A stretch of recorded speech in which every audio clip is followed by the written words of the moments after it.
Hello, happy Saturday. I'm Michelle and I'm a nurse, a Filipino living in Sydney now.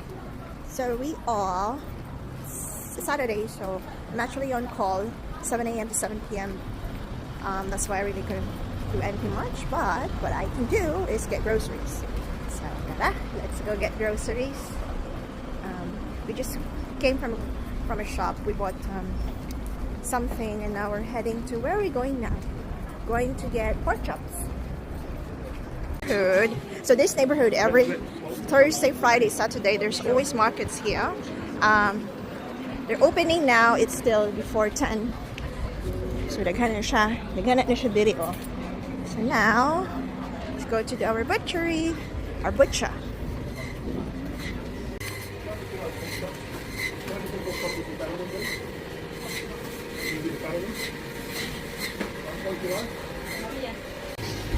So we ordered pork chops. And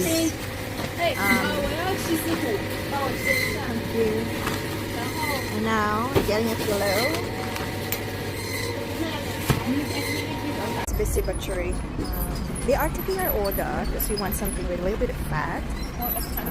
Kasi I'll make pork sinigang, so I need a bit of fat in my pork.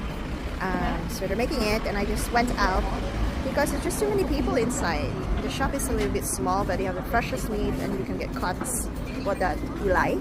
And I go and find fish. Kung naabay, there's something good here in the seafood shop. See, naabay ning good ari.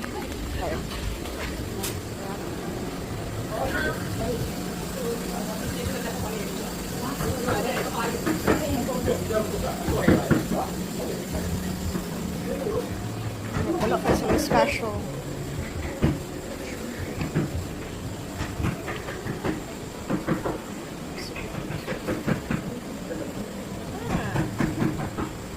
What about that one?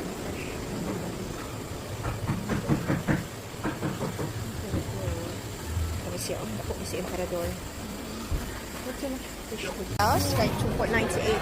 Actually, it's really good price here for fruits in Australia. Like a kilo of that is 2.98.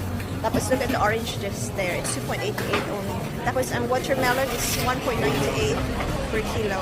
So, guwapo kayo ang prices. Sige, dragon fruit, $8. Kasi in US is more expensive. And you have some mandarins here. It's 1.88 per kilo only. So we're going to get some.